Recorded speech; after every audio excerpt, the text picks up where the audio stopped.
Acho que hoje ninguém está com a voz original, né? Por conta, né? Da mudança de temperatura, inclusive eu. Bem, hoje nós vamos falar sobre o capítulo 14, que traz o tema Honrai a vosso pai e a vossa mãe, e que faz aqui abertamente uma discussão sobre essa questão da piedade filial.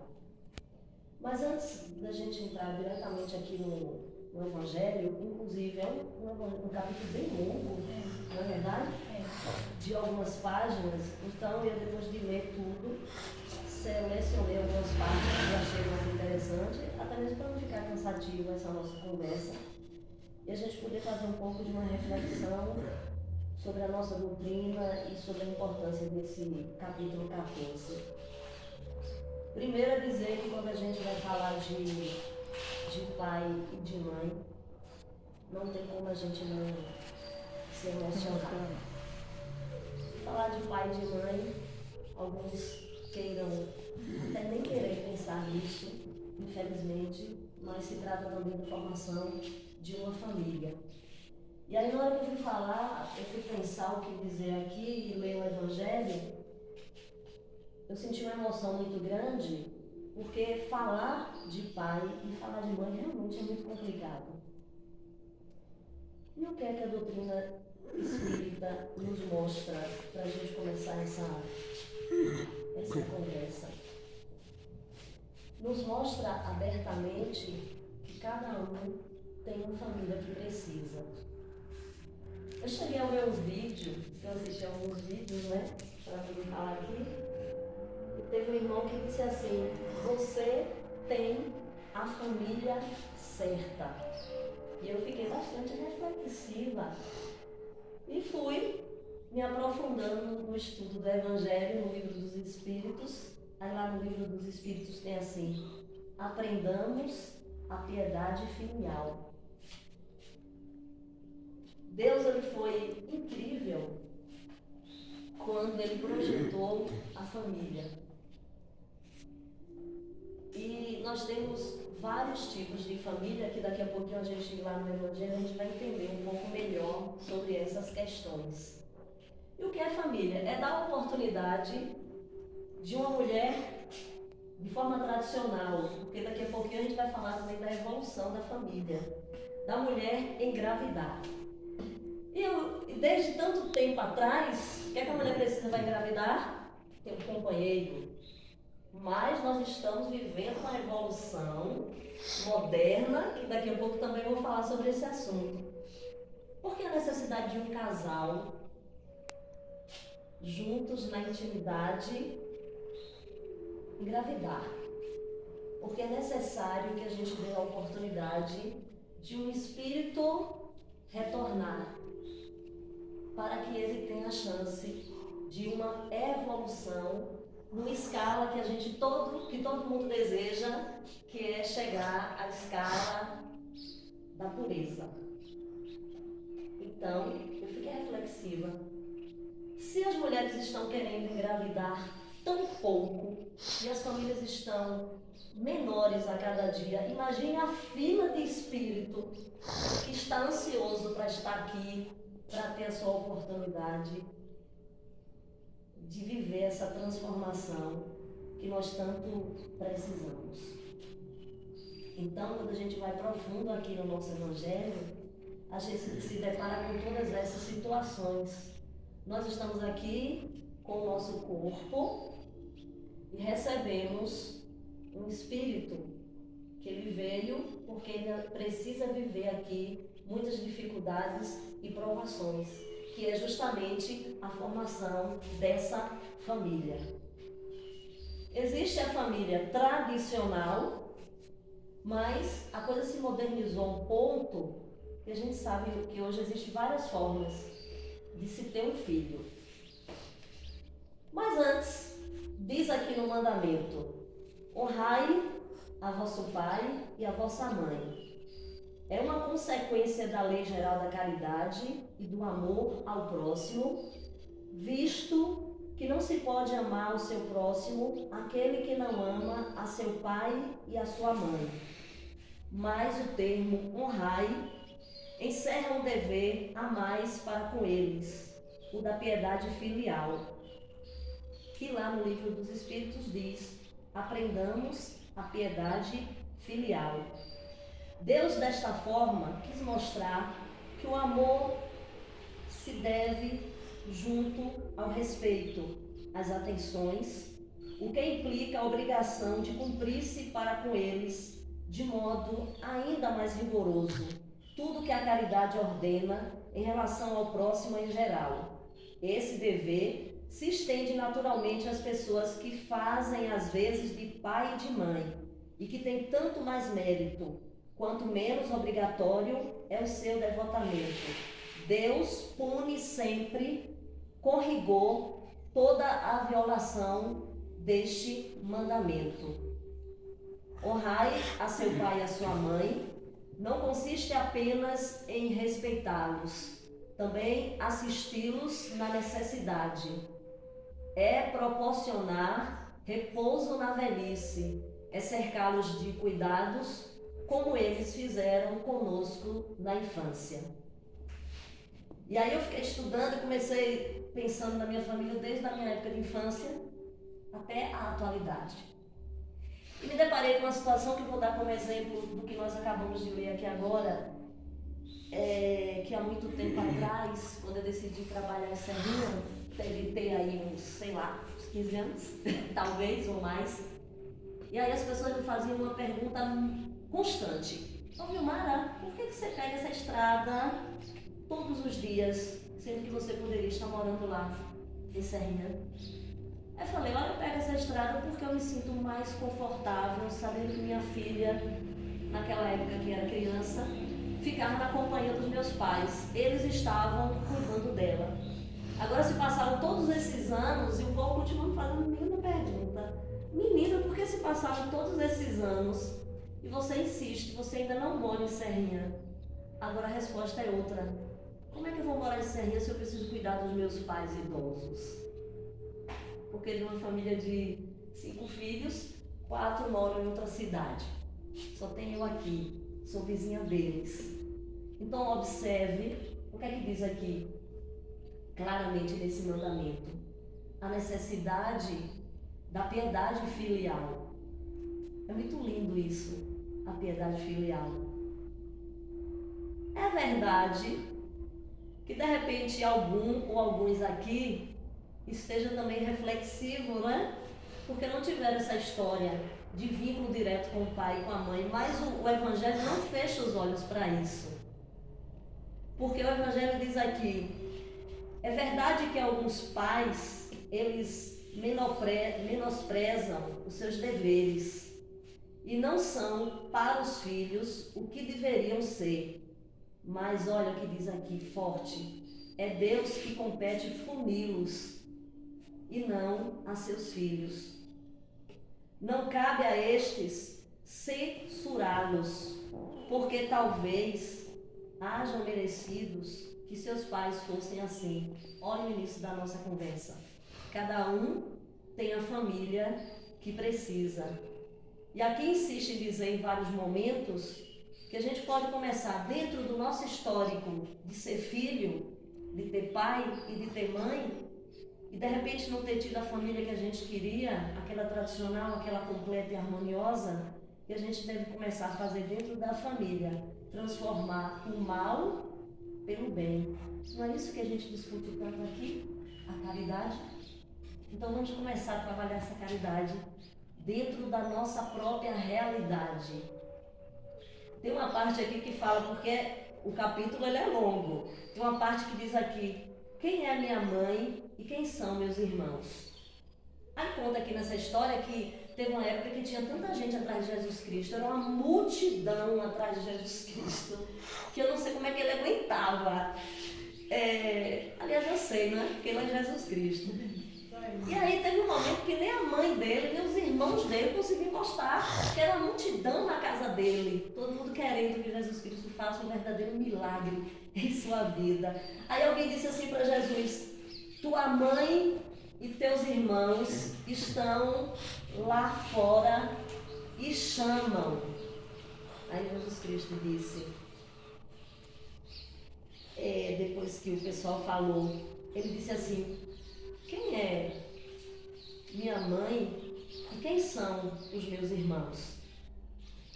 Depois ele foi adiante, porque ele usava aquelas palavras que só na época as pessoas entendiam, depois a gente foi dando outros nomes do lado de cá, mas aí ele diz assim, eis aqui a minha mãe e os meus irmãos, pois todo aquele que faz a vontade de Deus, esse é meu irmão, minha irmã e minha mãe.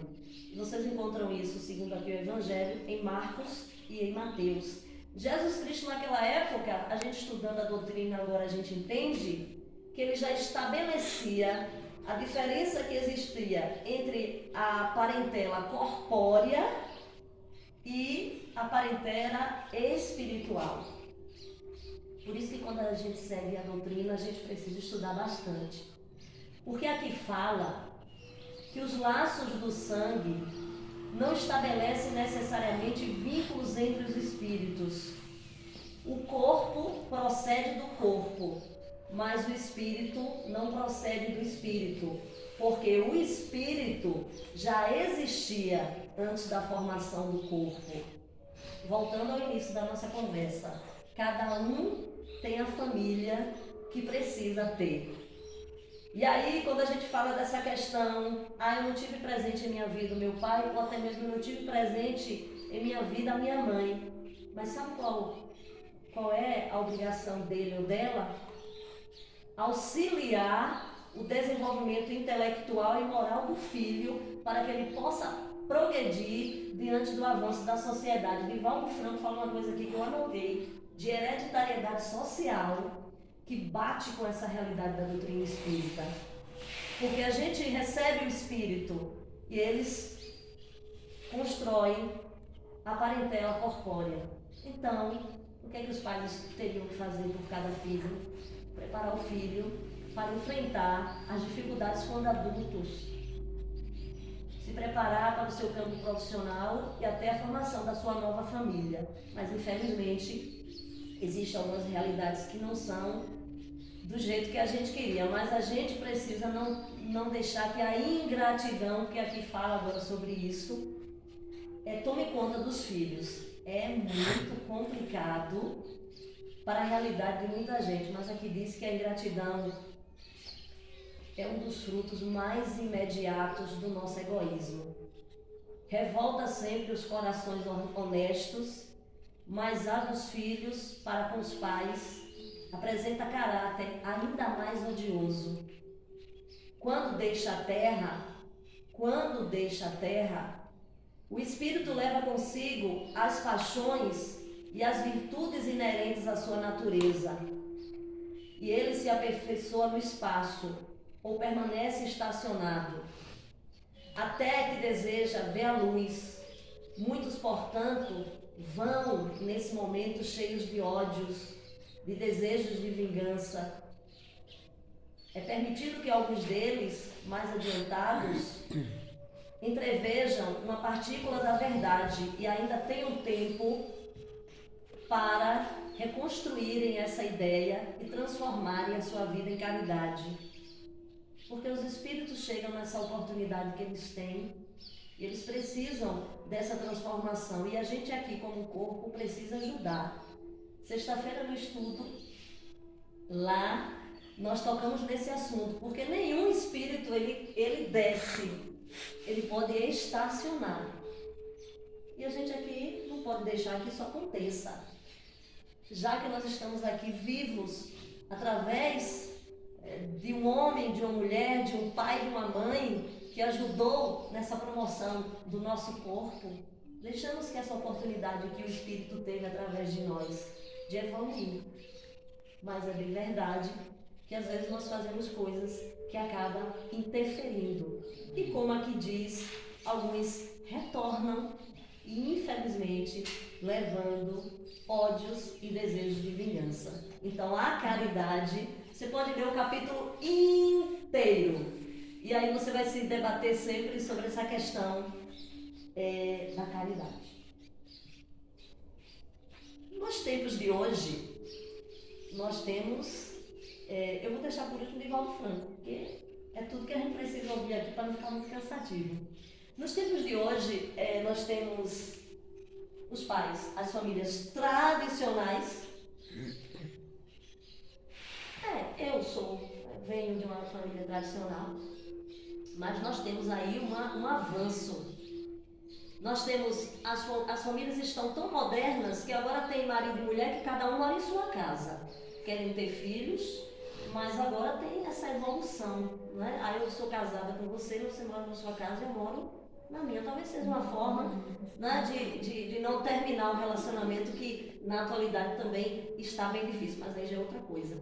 Então nós temos os casais tradicionais, nós temos esses casais agora que são héteros, que cada um leva a sua vida dentro desse pensamento de liberdade que cada um pode ter. Temos os casais que são homossexuais, mulher com mulher e homem com homem.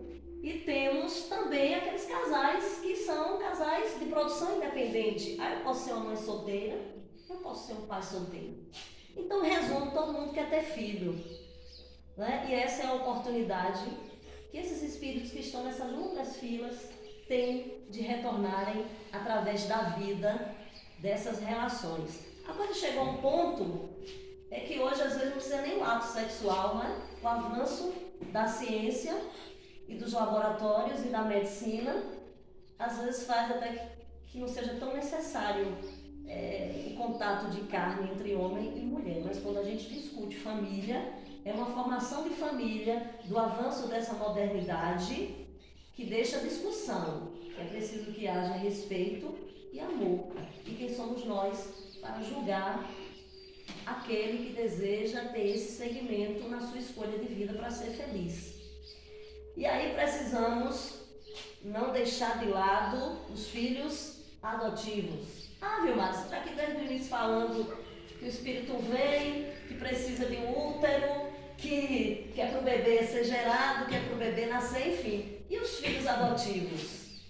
A doutrina também explica. São os filhos do coração. Os filhos do coração são formas que a espiritualidade encontra de reunir esses corações que necessariamente precisam conviver, ainda que não possível pela via biológica. Aí se a gente ficar aqui até amanhã, a gente vai chegar sempre à mesma conclusão.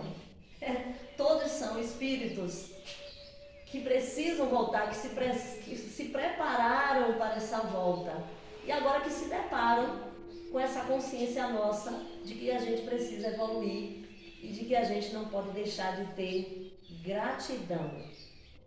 Para vocês entenderem melhor, Divaldo Franco, ele se refere muito bem a essa questão de ingratidão dos filhos e laços de família. Eu sei, porque eu estudei bastante para estar aqui, recebi o convite em cima da hora, mas eu acho que eu consegui.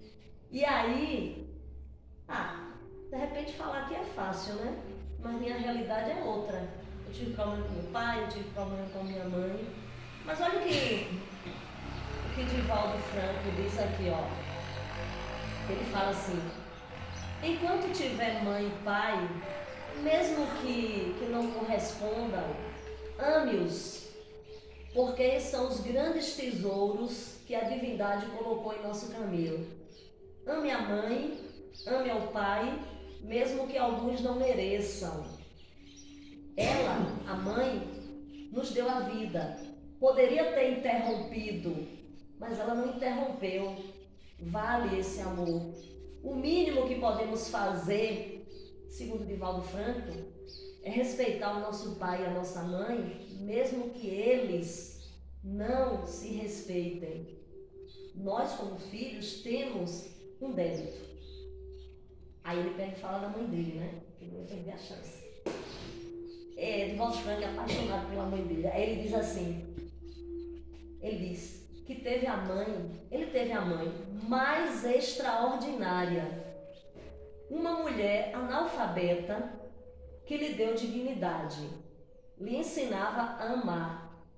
Ela era muito pobre, teve 13 filhos e 3 abortos espontâneos. Ele, Divaldo Franco, foi o último.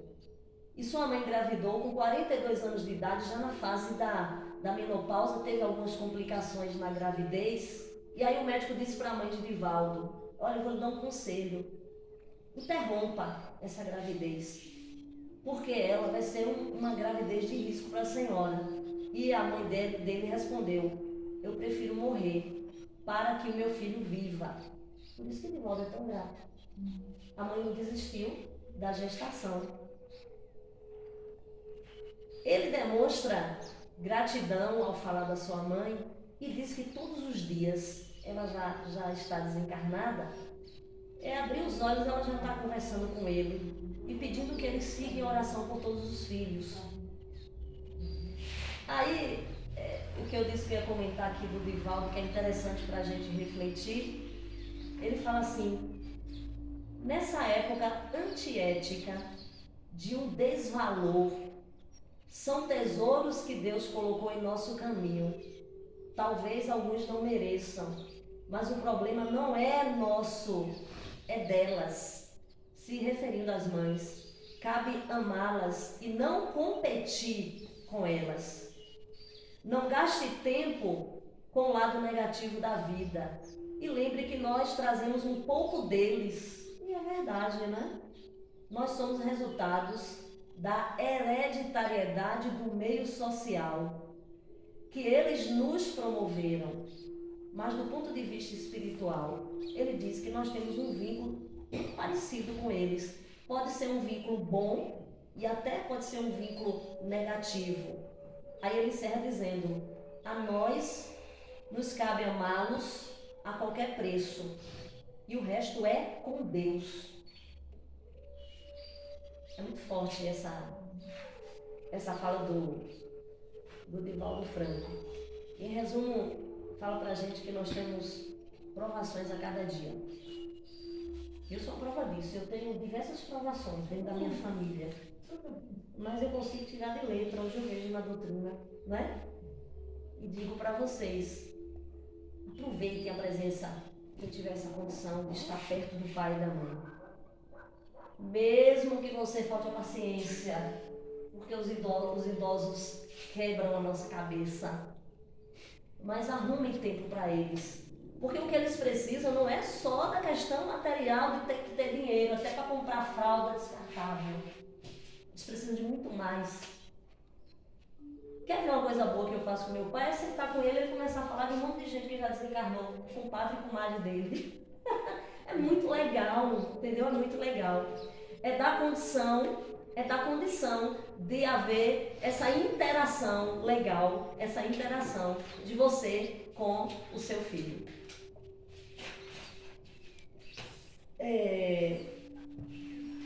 Como Marialva disse, todo mundo tem suas provações. Sim. Não é? Quem aqui que não tem suas provações? Claro que tem. Aí eu vou dizer um negócio aqui pra vocês muito interessante, porque onde eu vou, eu meu livro de biografia, tá ligado, né?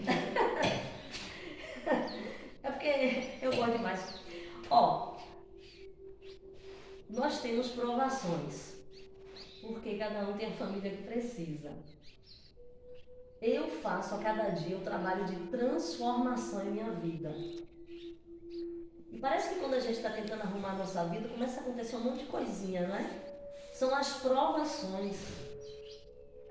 E se a vida te visita com essas provas acerbas, inesperadas, você pode aguardar confiante o socorro que não vai faltar. Fostes preparado para este momento e ainda que não percebas, a vida te dá ferramentas, a vida te dá reforços, recursos, inclusive recursos internos além de externos, a fim de te amparar na misericórdia e na esperança. Ama as tuas lutas, aproveitando o instante precioso que passa, porque a vida é experiência ligeira e prepara a alma para o inevitável encontro consigo mesmo. Descanse com o Senhor e nos afetos que te animam, que te preenchem o coração. Aguarde confiante, porque Deus, Ele reserva o melhor para você. Sou eu que estou dizendo isso não, viu, gente? Diante da cruz. Né? Bem, para encerrar, dizer que eu não sou palestrante, viu, gente? Eu sou comunicadora, mas eu não sou palestrante. Aí eu estava terminando lá de ler para vir para cá e me deu vontade de escrever. Quando me dá vontade de escrever, eu posso estar onde for. Eu volto correndo para casa para pegar um papel e escrever, que é uma coisa muito boa em mim. E aí eu disse, eu que vontade de escrever, eu vou escrever então. Daí eu peguei e escrevi aqui o que veio na vontade e eu vou encerrar lendo isso aqui. Se quiser depois emendar com outro momento, pode. Assim, eu não sei ainda dizer para vocês quem é que está me ajudando, eu não consegui ainda. Como eu gostaria de saber?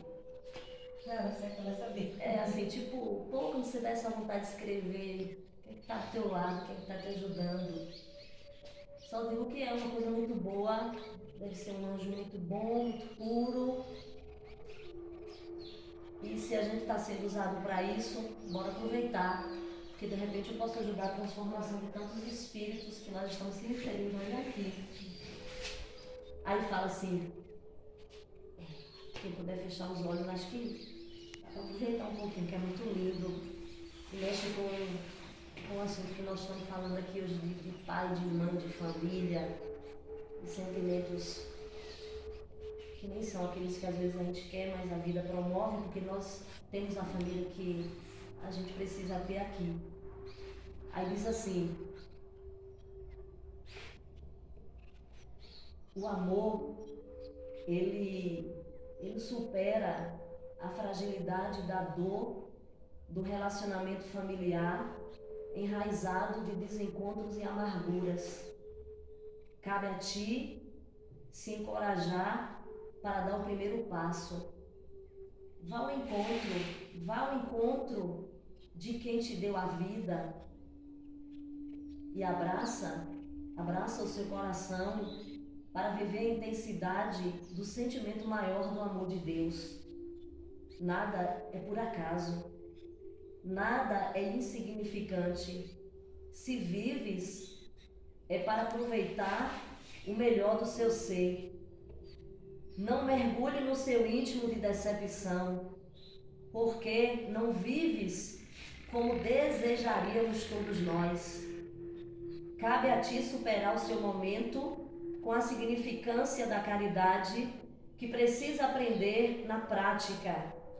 Comece perdoando aqueles que significam a importância da formação do seu ser. Acalma a sua alma com pensamentos de amor e prática de generosidade e gratidão. Tu és o filho e tens responsabilidade com aqueles que te deram a vida. A obrigação de ampará-los é a confirmação de que sentes o amor de Deus e estás no caminho da preparação para a longa vida, vida eterna, vida de amor.